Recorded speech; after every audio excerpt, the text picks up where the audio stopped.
नमस्कार, आदाब, सत श्री अकाल, जय भीम, जोहार। मेरा नाम है नवीन कुमार। यही है गुजरात मॉडल। पूरे देश को 2002 के गुजरात में तब्दील कर देने का एजेंडा लागू हो चुका है। आप मानिए या ना मानिए, लेकिन अगर हमने नागरिकता के बोध को नहीं बचाया तो हम में से कोई नहीं बचेगा। हर वो जुबान काट दी जाएगी जो नफरत के खिलाफ बोलेगी। हर वो हाथ काट दिए जाएंगे जो सताए हुए लोगों को थामने के लिए आगे बढ़ेंगे। हर वो आंख निकाल ली जाएगी जिनमें कौम के खांचों को तोड़कर मोहब्बत की शय झलमिलाती नजर आएगी। इस देश को नफरत, उन्माद और हिंसा में डूबी एक पागल भीड़ में बदला जा रहा है। इस नासूर को हिंसा कहकर खारिज मत कीजिए। यह भारतीयता के विचार को जमीन के भीतर गाड़ देने का सुचिंतित अभियान है। इतिहास की सदियों पुरानी घटनाओं के बहाने जिस तरह से भाजपा, संघ, विश्व हिंदू परिषद, बजरंग दल ने इस देश के एक वर्ग को दूसरे वर्ग के खून का प्यासा बना दिया है, वो न केवल क्रूर, बर्बर और डरावना है, बल्कि इस देश के उस ढांचे पर हमला है जिस पर भारतीय गणराज्य की नींव रखी गई थी। और यह ढांचा क्या था? समता, न्याय और बंधुत्व का ढांचा। नागपुर में जो हुआ है वो हुकूमत और उसके गुर्गों की तरफ से इस देश के सीने पर मारी जा रही हजारों खरोंचों का सिर्फ एक हिस्सा भर है। आने वाले दिनों में यह सिलसिला और तेज होगा।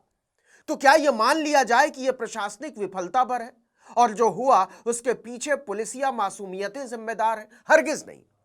इसे एक डिजाइन के तहत अंजाम दिया गया है, बिल्कुल उसी तरह जिस तरह नरेंद्र मोदी ने 2002 के गुजरात का डिजाइन तैयार किया था। सब कुछ पहले से तय, एक स्क्रिप्ट के हिसाब से।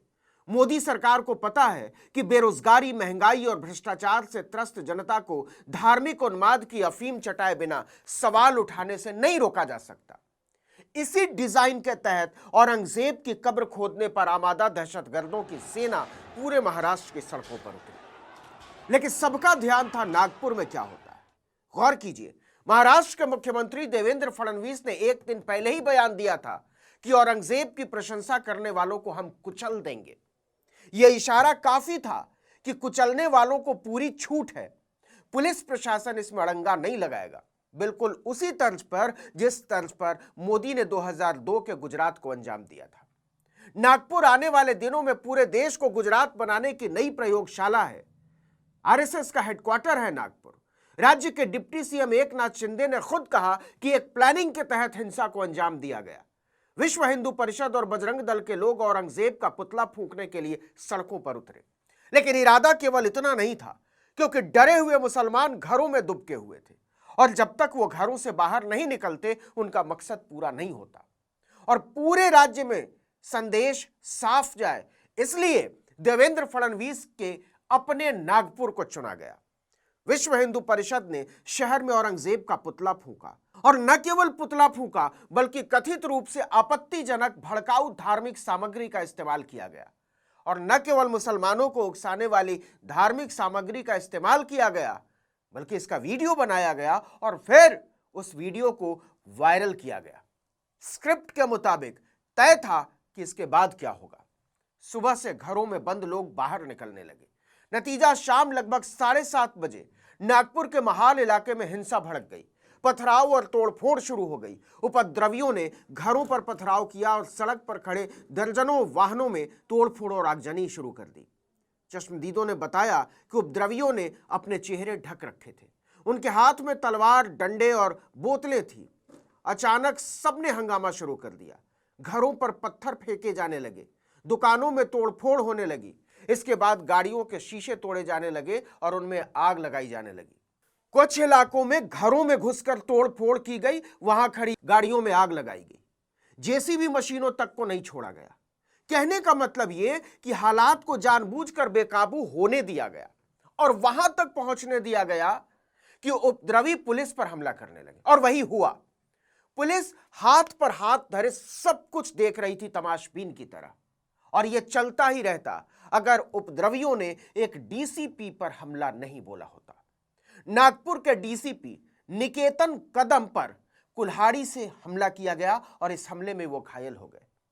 क्या आप कल्पना कर सकते हैं कि मुख्यमंत्री के अपने शहर में सुबह से जारी हंगामा, उपद्रव बढ़ता रहता है, पुलिस देखती रहती है। दोपहर होते होते विश्व हिंदू परिषद और बजरंग दल कानून व्यवस्था को रौंदने लगते हैं, पुलिस देखती रहती है। धार्मिक उन्माद फैलाने के लिए पूरे शहर में वीडियो को वायरल किया जाता है, तब भी पुलिस देखती रहती है। और हालात को वहां तक जाने दिया जाता है जब एक डीसीपी पर कुल्हाड़ी से हमला कर दिया गया। यही गुजरात मॉडल है। उत्पात को बढ़ने दो और हालात को बेकाबू होने दो। इसके बाद भी डबल इंजन की सरकार हाथ पर हाथ धरे बैठी रहती है। महाल इलाके में भड़की हिंसा के बाद रात करीब 10:30 बजे से 11:30 बजे के बीच ओल्ड भंडारा रोड के पास हंसपुरी इलाके में एक और झड़प होती है और तब जाकर 11 इलाकों में कर्फ्यू लगाया जाता है। नाटक की इंतहा देखिए। अपने जलते हुए शहर की आग में हाथ सेकते हुए मुख्यमंत्री देवेंद्र फडणवीस ब्रेकफास्ट उड़ाते रहते हैं, लंच उड़ाते रहते हैं, फिर शाम के स्नैक्स उड़ाते हैं और रात के डिनर के बाद डकार लेते हुए कैबिनेट मंत्री चंद्रशेखर बावनकुले के साथ बैठक करते हैं। इसके बाद बावनकुले नागपुर के लिए रवाना होते हैं। आपको बता दें कि बावनकुले नागपुर के संरक्षक मंत्री भी हैं और फडणवीस भी नागपुर के दक्षिण पश्चिम सीट से विधायक है। फडणवीस ने बावनकुले से रिपोर्ट देने को कहा है। सबको पता है कि हालात पर काबू पाने के लिए मुख्यमंत्री को न तो बैठक के नाटक की जरूरत थी और न बावनकुले को नागपुर भेजने की। सब कुछ बंबई में बैठकर हो सकता था, लेकिन यह भी स्क्रिप्ट का हिस्सा होता है ताकि यह भ्रम बना रहे कि सरकार अपना काम ठीक से कर रही है। 2002 का गुजरात मॉडल यही है। या आप यकीन मानिए, यह सिलसिला यहां थमने वाला नहीं है और ना ही यह महाराष्ट्र तक रुकने वाला है। औरंगजेब तो बहाना है, पूरे देश को 2002 का गुजरात बनाना है। देखिए कि हिंसा के बाद नागपुर के गणेशपेट, लकड़गंज, पचपावली, शांतिनगर, सक्करदरा, नंदनवन, इमामबाड़ा, यशोधरा नगर और कपिल नगर में कर्फ्यू लगाया गया। अब उपद्रवियों की अगली नजर मुंबई पर है। कहने को मालवनी, भिंडी बाजार, कुर्ला, शिवाजी नगर, मानखुर्द और एंटॉप हिल जैसे मुस्लिम बहुल इलाकों में पुलिस को सतर्क कर दिया गया, लेकिन पुलिस तो नागपुर में भी सतर्क थी। और जब मुख्यमंत्री के अपने शहर की पुलिस की सतर्कता को विश्व हिंदू परिषद और बजरंग दल के लोग देखते ही देखते रौंद डालते हैं या उन्हें रौंदने दिया जाता है, तो फिर कहीं और की क्या ही बात की जाए। कहने का मतलब यह है कि देश को एक ऐसी अराजकता की तरफ धकेलने की राज्य प्रायोजित कोशिश हो रही है जिसके बाद भारत को एक पुलिस स्टेट में बदलने की मजबूत भूमिका रची जा सके। अब सवाल केवल इतना है कि क्या हम और आप इन कोशिशों को कामयाब होने देंगे? तय कीजिए कि इस देश की सरकार और इस देश का सिस्टम इस देश की जनता के हिसाब से काम करेगा या सरकार और सिस्टम जनता को अपने हिसाब से हाकेगा। इस वीडियो में इतना ही, लेकिन अगर आपने आर्टिकल 19 इंडिया को अब तक सब्सक्राइब नहीं किया है तो फौरन कर लीजिए, बेल आइकॉन दबाइए, घंटी जैसी आकृति लाइक कीजिए और कमेंट करके बताइए हमारा वीडियो आपको कैसा लगा। हमारा ट्विटर हैंडल है आर्टिकल 19_इंडिया और मेरा ट्विटर हैंडल है नवीन जर्नलिस्ट।